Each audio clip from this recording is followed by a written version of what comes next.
बिस्मिल्लाह। वज़ीर-ए-आज़म पाकिस्तान ये कहते हैं कमज़ोर या गलत केस बनाने वाले FBI अफसर के खिलाफ कार्रवाई होगी, तो इससे पहले क्या होता रहा, ये सवाल ज़रूर उठता है। इसके साथ साथ वज़ीर-ए-आज़म कहते हैं कि सरप्लस है, खसारा जो हमारा था काफ़ी अरसे से करंट अकाउंट का, तो इसका मतलब ये है कि मईशत तरक्की कर रही है। उसके साथ साथ एक बहुत अहम बात है कि वज़ीर ख़जाना का दावा यह है कि महंगाई कम हो चुकी है और IMF का ये आखिरी प्रोग्राम होगा। तो इसमें क्या हकीकत है, क्योंकि हुकूमत बड़े शादियाने बजा रही है। पोस्टमार्टम करेंगे, तबसरा करेंगे, तजिया करेंगे। मेरे साथ मौजूद है अशफाक यूसुफ तोला साहब, साबिक वज़ीर हैं रेवेन्यू के। बहुत शुक्रिया तोला साहब आपके वक्त का। तोला साहब, FBR चूँकि आपका कोर सब्जेक्ट है, शुरू वहीं से होते हैं सर।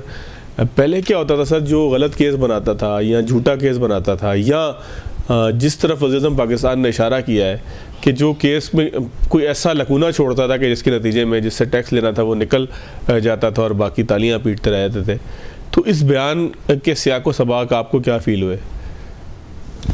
बिस्मिल्लाहिर्रहमानिर्रहीम। देखिए, पहले तो एक चीज़ मैं बताऊं FBR की, वरना मैं आज ये शायद रिवील नहीं करता, बट मैं सेनेट की स्टैंडिंग कमेटी को भी आज से 1-1.5 साल पहले उन्होंने दी थी फिगर, और मेरी रिपोर्ट में भी थी जो रिपोर्ट पब्लिश होगी, जो मैंने नहीं की। 3.4 ट्रिलियन के कहा गया था कि जी हमारे पास लीगल केसेस पेंडिंग है। 3.4 ट्रिलियन में से जब हमने फिर एनालिसिस की तो 1.4 ट्रिलियन कमिश्नर अपील के पास। अब सिस्टम थोड़ा चेंज हुआ है, बट मैं उस वक्त के हिसाब से बता रहा हूँ, जो कि 90% केस उड़ जाते हैं, और फिर उसके ऊपर इतने ही केस 1.4 ट्रिलियन के वो थे ट्रिब्यूनल के पास, अपीलेट ट्रिब्यूनल, इनलैंड रेवेन्यू। ठीक है, ये मैं इनलैंड रेवेन्यू के भी कस्टम से बात में हटता है। उसमें से भी मोस्टली डिपार्टमेंट के केस होते हैं, वो मोस्टली उड़ जाते हैं। ठीक है, और वही चीज रेफरेंस बन के 80-20 के रेशियो से 80% डिपार्टमेंट फाइल करता है और 20% टैक्स पेयर पास। ठीक है, वो जाते हैं हाई कोर्ट्स में, और अल्हम्दुलिल्लाह वो भी फारिग हो जाते हैं। Last but not the least 200 से 250 अरब मैक्सिमम होते हैं सुप्रीम कोर्ट में। उसमें से भी 80-20 का रेशियो होता है, बल्कि 90-10 ही होता है कि 90% डिपार्टमेंट ही होता है। इसमें थोड़ा सा दो एक ना मैं बड़ी इसमें जो है ना, एक ज़रा मुझे मौका दीजिएगा सर। हाई कोर्ट और सुप्रीम कोर्ट तक जो केसेस जाते हैं, तो क्या हम वहाँ पर कॉम्पिटेंसी के ऊपर सवालात उठा सकते हैं? क्योंकि जो जज साहिबान तशरीफ़ फरमाएँ वो ज़ाहिर है कि कोई इकोनॉमिस्ट नहीं है, वो कोई टैक्स अमूर के माहिर नहीं है, उनका मईशत से कोई लेना देना नहीं है। तो क्या आपको लगता है कि स्क्रूटनी अगर करें उन तमाम केसेस की, तो FBR का कसूर निकलता है, जो अपील जिनके पास हो रही है उनका कसूर? मैंने हुआ ना 80-20 नीचे जो दो उस वक्त थे, अब देखें सिस्टम थोड़ा चेंज हुआ है। उस वक्त दो नीचे फैक्ट फाइंडिंग थे, कमिश्नर और ट्रिब्यूनल। अब लिमिट कर दी है कि 50 मिलियन से ऊपर अगर होगा तो ट्रिब्यूनल में जाएगा, से नीचे होगा तो यहाँ आ जाएगा। तो जो कमिश्नर अपील से सेटल होगा केस यस और नो में, वो फिर हाई कोर्ट चला जाएगा। ठीक है, और जो ट्रिब्यूनल से भी सेटल होगा वो भी हाई कोर्ट जाएगा। तो अब जो एक फैक्ट फाइंडिंग जो था वो वैक्यूम में आ गया कि भाई अब पहले 2 जगह होते थे, और हाई कोर्ट में वो केस जाता था जिसमें लीगल रेफरेंस होता था हमारा। ठीक है, ठीक है, बट अब हाई कोर्ट में फैक्ट फाइंडिंग भी जाएगी, क्योंकि एक स्टेज पे फैक्ट फाइंडिंग होगी और जब दूसरे पेडिस्टल पे जाएगी तो वहाँ फैक्ट फाइंडिंग भी सर होगी। कैसे होगी हाई कोर्ट में, कैसे पॉसिबल होगा? तो नहीं, देखिए आप तो करना पड़ेगा ना, आपने सिस्टम लाए हैं तो आपको करना पड़ेगा। तो क्या अलग से जजेस बनाए जाएंगे उसके? अभी तक तो कोई ऐसी चीज मुझे नजर नहीं आ रही है, मगर अगर आते हैं तो बहुत अच्छी वेलकम ही है।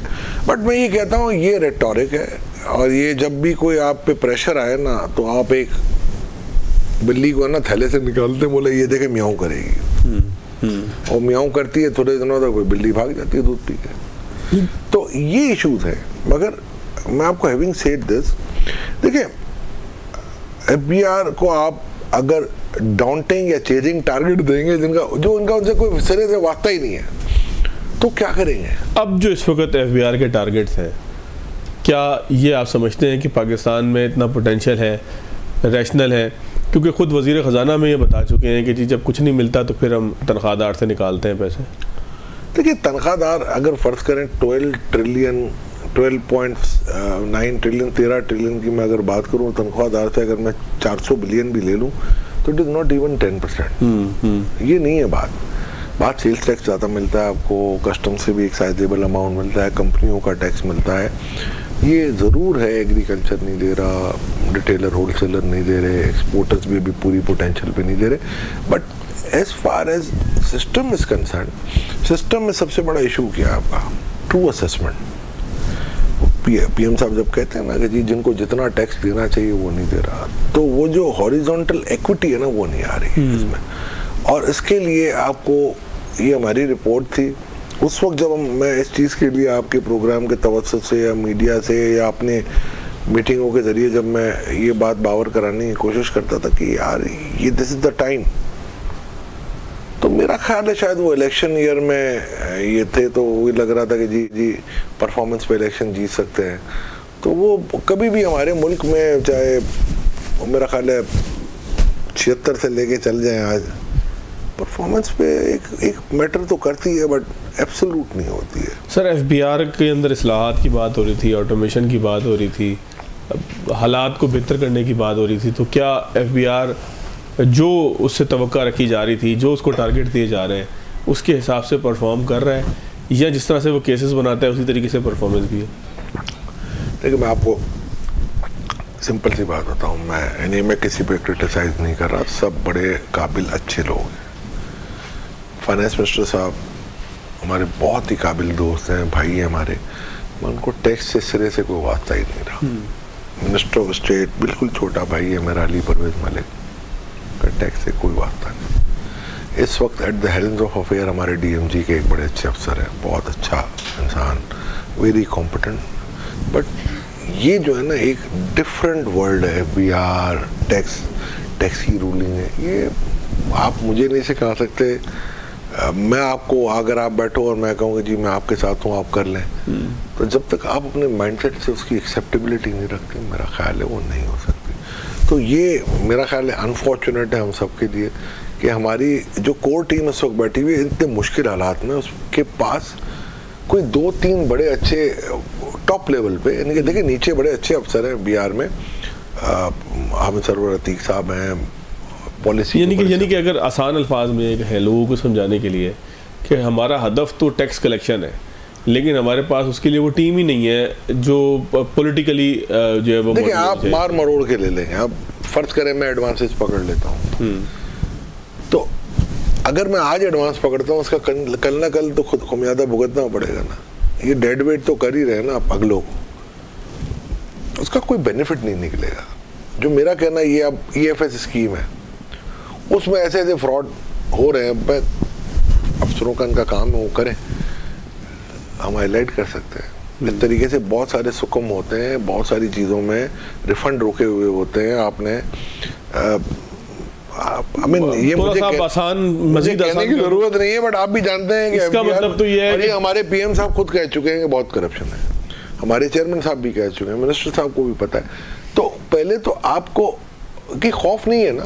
नहीं, अभी बड़ी एक तनकीद हो रही है, कोई इन्फोर्समेंट के लिए वो कहते हैं कोई गाड़ियां लेंगे हम, वो होंडा सिटी का ऑर्डर किया है बड़ा, उसके ऊपर बड़ी तनकीद आप अगर पूछेंगे ना तो ये ऐसी इन्फॉर्मेशन मैं इस चीज पे मैं कभी भी मैं इस चीज से अनअटेंडेड हूँ। मैं कहता हूँ गाड़ियां भी दें, आप दे इन्फोर्समेंट। देखिए इन्फोर्समेंट और no enforcement as an employee, क्या आपका हक नहीं है आप अपने ऑफिसर से, अपने बॉसेस से गाड़ी लेते हो ना? हम भी देते हैं अपने स्टाफ को। देखो उसको आप अलग हटा दें। अब गाड़ी एक ऐसा कॉन्सेप्ट नहीं है जो मैं समझता हूँ, बल्कि मैं कहता हूँ नीचे वालों को भी। नहीं, वो कहते हैं छापामार टीम बनाएंगे इससे। देखो वो मैं उसे छापे कितने पड़ते हैं मुझे नहीं पता, बट मैं ये समझता हूँ कि वो एज अ पर्क आपको देनी चाहिए एम्प्लॉइज को। छापे मारे या ना मारे वो दैट इज सेकेंडरी, वो उसके लिए एक आपकी अलग टीम होनी चाहिए, कोर टीम होनी चाहिए। छापे क्या मारेंगे आप यार? आपको तो सिस्टमाइजेशन थ्रू ऑटोमेशन करना चाहिए। आप करेंगे, कर सकते हैं। मैं तो हमारी रिपोर्ट में लिखा की बात नहीं हो रही। ये देखिए ये फेसलेस जो लिखा हुआ है ना, ये मेरी रिपोर्ट में 2 साल पहले लिखा हुआ था, और ये मेरा जी किसी को नहीं पता होगा किसके पास क्या लग रहा है ऑडिट, जो पूरी एक वो तफसील है। ये भाई लिखा हुआ है, ये इसके लिए इसके ऊपर नहीं था, ये आपके इनकम टैक्स असेसमेंट के लिए भी है। सब चीजें पेन डाउन हुई भी हैं। देखिए हम 100 लोग बैठे थे, 14 हमारे मेंबर थे, बाकी 100 लोग के करीब मैंने कमेटियों में लिए थे, तो सबने मिलके एक रिपोर्ट दी थी। आप उस पर अमल पैरा हो जाते ना, आपको ये मैकेंजी वो सांप सीढ़ी वाले ना खेलने पड़ते। $4 मिलियन आपने बिल गेट मेलिंडा फाउंडेशन से दिलवा दिया इनको, और मैं आपके प्रोग्राम में क्या फायदा हुआ उसका? क्या एफिशिएंसी आई? आप मुझे एफिशिएंसी तो कोई नहीं है, डेफिशिएंसी जरूर आ गई। गाड़ियाँ उसकी खरीद रहे हैं। सर लोग बात करेंगे, क्यों नहीं करेंगे बात? आप देखें ना, आप मैं इसमें मैं if you ask me I am naive about it कि ठीक है यार, इनका हक बनता है, आप अफसरों को दे गाड़ियाँ। देखिए, एक बंदा आप काम का आप कहते हो मुझे जी मैं उससे ईमानदारी की तवक्का रखता हूँ, मैं उससे परफॉर्मेंस की तवक्का, तो मोटिवेशन क्या है उसके बाद? तनख्वाह देते हैं, हर किसी को मिलती है। पहले इनको डीएमजी से और रेस्ट ऑफ द रैंक से ज़्यादा मिलती थी तनख्वाह, वो भी आपने कम कर दी। मैं एक ब्रेक ले लूँ तोला साहब? इसके साथ साथ वज़ीर-ए-आज़म पाकिस्तान ये कहते हैं कि करंट अकाउंट बड़े तवील अरसे से सरप्लस में है, इसका मतलब मईशत बेहतर हो रही है। तो तोला साहब क्या समझते हैं कि ये दो दावे दुरुस्त हैं, हकीकी हैं, या मईशत की दुरुस्त तस्वीर पेश नहीं कर रहे?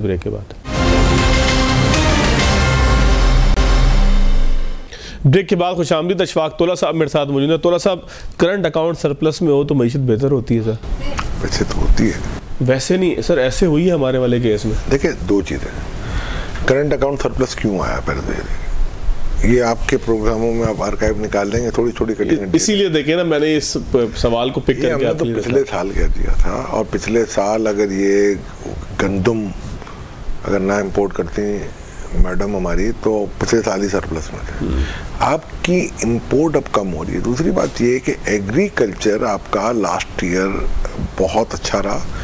रेमिटेंस में इस वक्त आपने $45 ऊपर रखा है, तो $45 नीचे को लेने वाला नहीं। और सबसे बड़ा कंट्रीब्यूशन इसमें अगर है तो बॉर्डर पे हमारी फोर्सेस का है, जिन्होंने ये स्मगलिंग रोकी है, और स्टेट बैंक का वो कंट्रीब्यूशन जो उन्होंने फ्रेंचाइजेस बंद की। ये हम डे 1 से कह रहे थे, और यही मैं बात आज भी कह रहा हूँ कि आज आप जो कर रहे हैं ना कि भाई के रेमिटेंस $45 ऊपर, तो मैं कहता हूँ आप $15 दे दो। 237 का आज ये जो करंट अकाउंट सरप्लस डिक्लेयर किया उन्होंने कल, उसके बेसिस पे अब यानी कि जुमे को जो उसके बेसिस पे आज मेरी डॉलर की वैल्यू $237 होनी चाहिए। तोला साहब, एक पाकिस्तान में पॉलिटिकल मूव थी रेमिटेंसेस रोकने के लिए, उसके बावजूद रेमिटेंसेस जो है वो हमने देखा कि उसमें इजाफा हुआ है। मैं आपको एक बात बताऊँ, मैं 2-3 शकूक का इजहार करता हूँ, आपने तस्दीक या तरदीद करनी है तफसील के साथ। या हाँ, एक तो ये है कि बड़ी तादाद में लोग मुल्क से बाहर गए हैं रोज़गार के लिए, चाहे उन्होंने भी पैसे भेजने थे।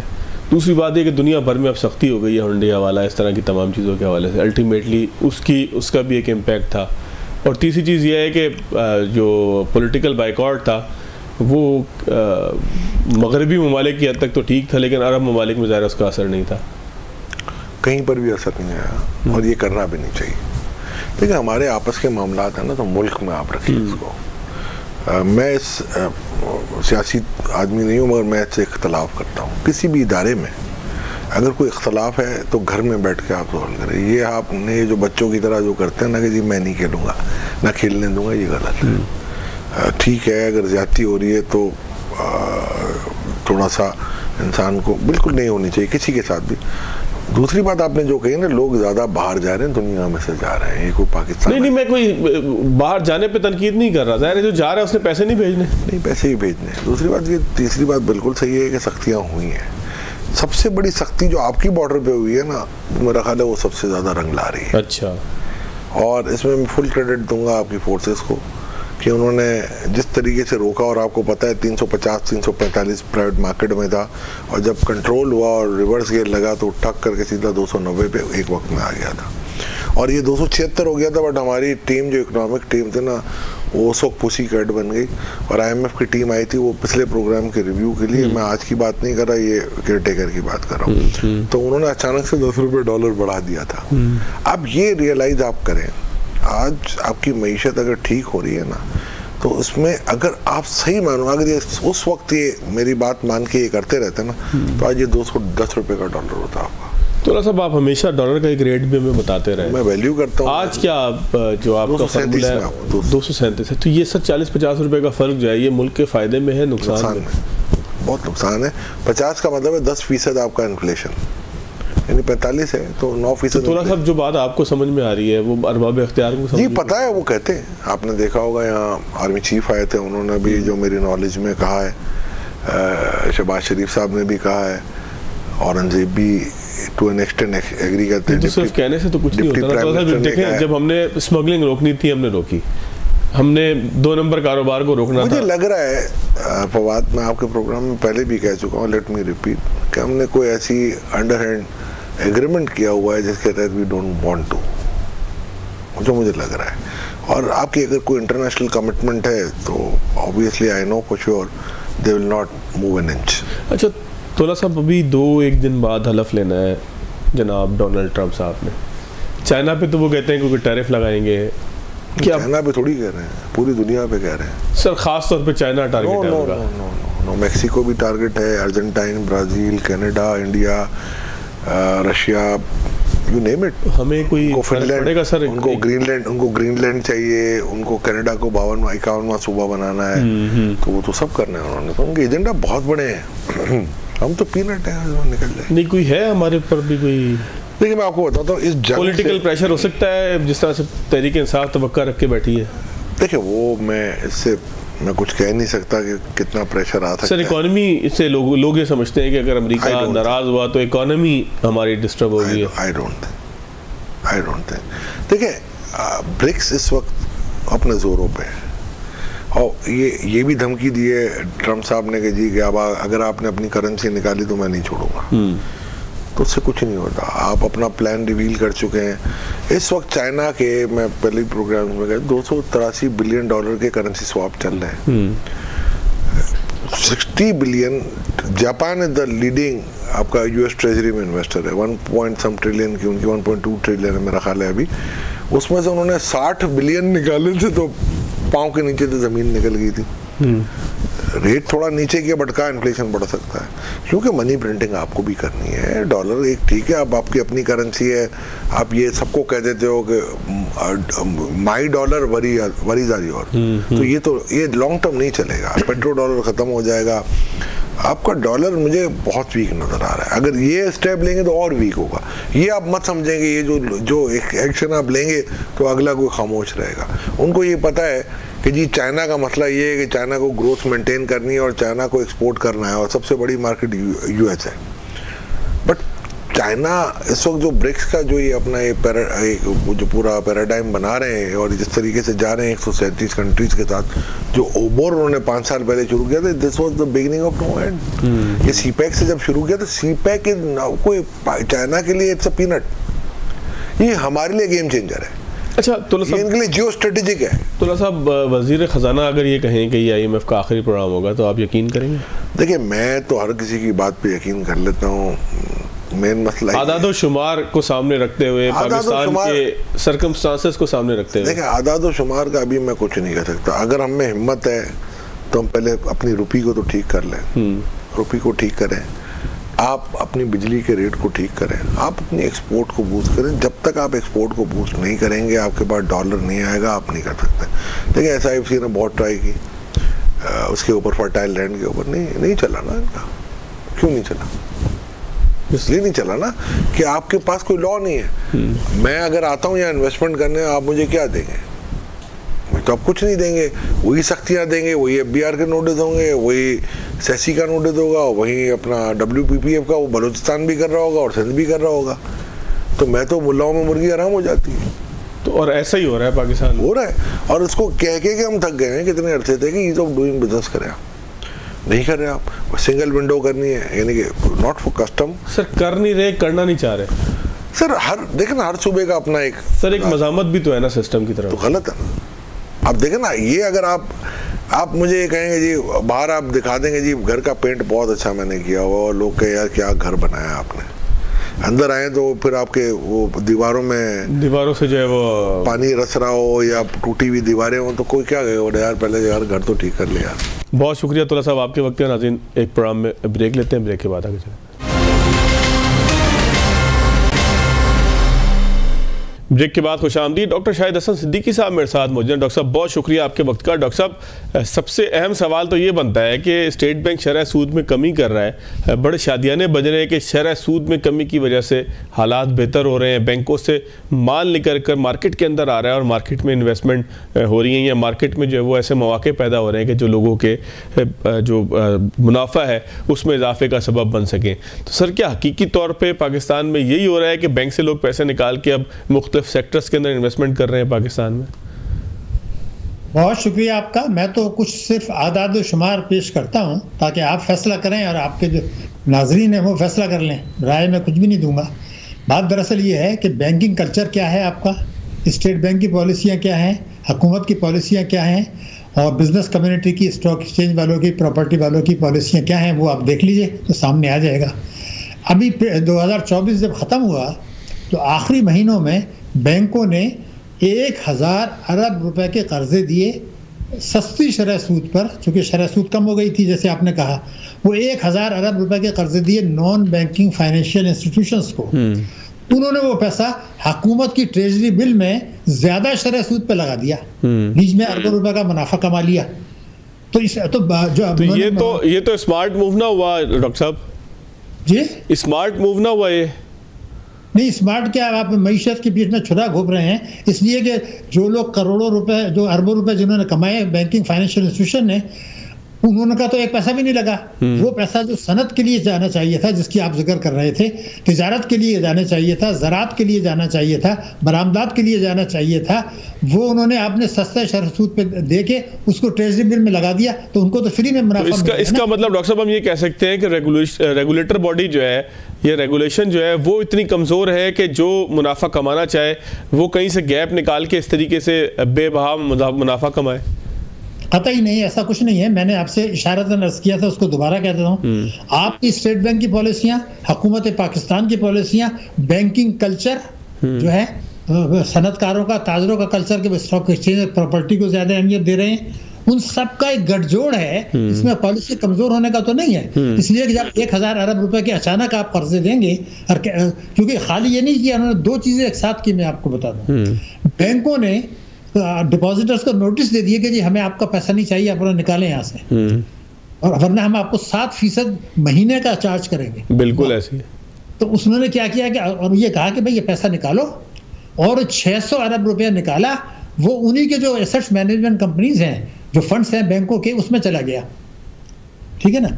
अब वो तमाशा क्या हुआ वो मैं बता दूं। जो असल चीज़ है ना आपका, वो ये हुआ कि हुकूमत ने क्या किया कि मिसाल के तौर पर एक आदमी की पास 6 करोड़ रुपया है, कोई बड़ी बात नहीं है, बैंकों के पास 38,000 अरब के डिपॉजिट हैं, तो जिसके पास 6 करोड़ रुपया है, अगर वो बैंकों में रखे तो उसका नुकसान होगा, और अगर वो फंड्स में लगा दे तो उसका फायदा होगा।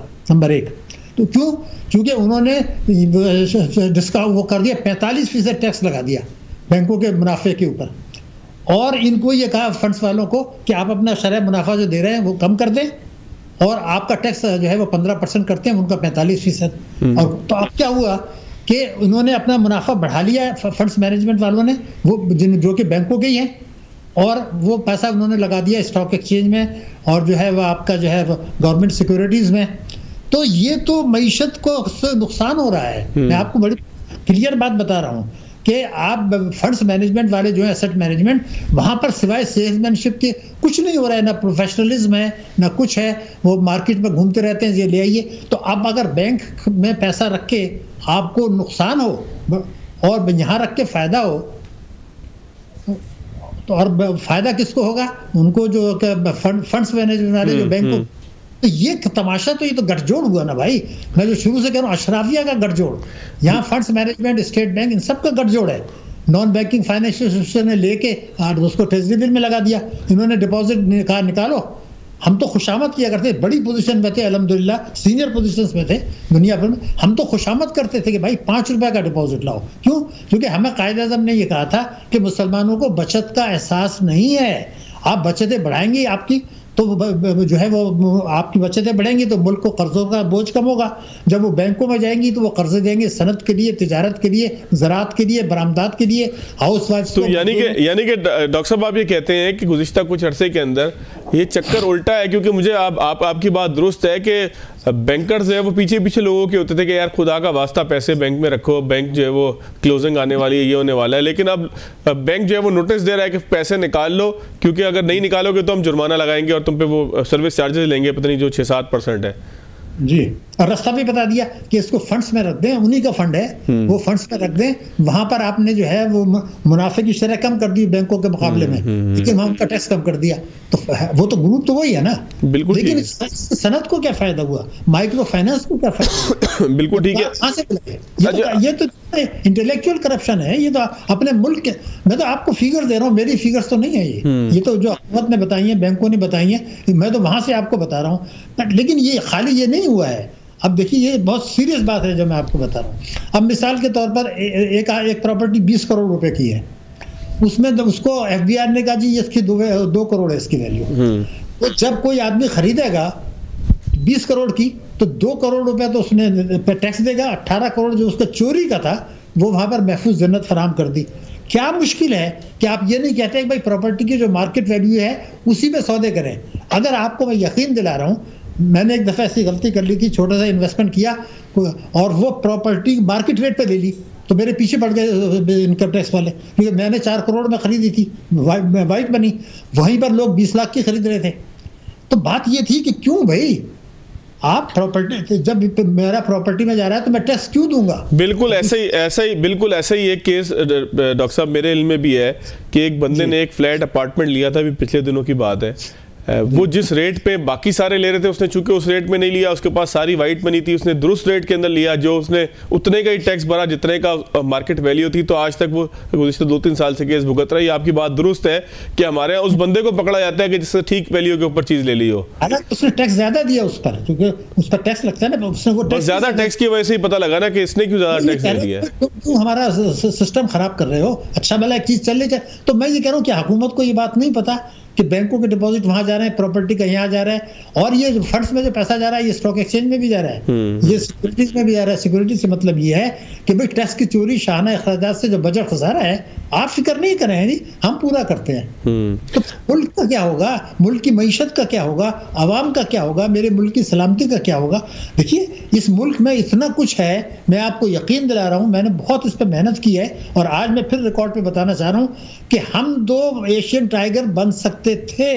हम इस खत्ते की सबसे ज्यादा तेज रफ्तार तरक्की करने वाले कौम बन सकते थे, इसलिए कि स्ट्रेटेजिक लोकेशन आपके पास शानदार है, आपके पास मौसम शानदार है, आपके पास जमीन जरखेज है, आपके किसान मजदूर मेहनती हैं। लेकिन ये करप्शन और ये अशराफिया ने इतनी तबाही बर्बादी कर दी कि जब 2014 में CPEC आया था, उस वक्त बांग्लादेश हमसे बहुत पीछे था मईशत के साइज से। वहां तो CPEC नहीं आया, यहाँ $26 अरब का CPEC आ गया, और बांग्लादेश की इकोनॉमी हमसे $100 अरब बढ़ गई।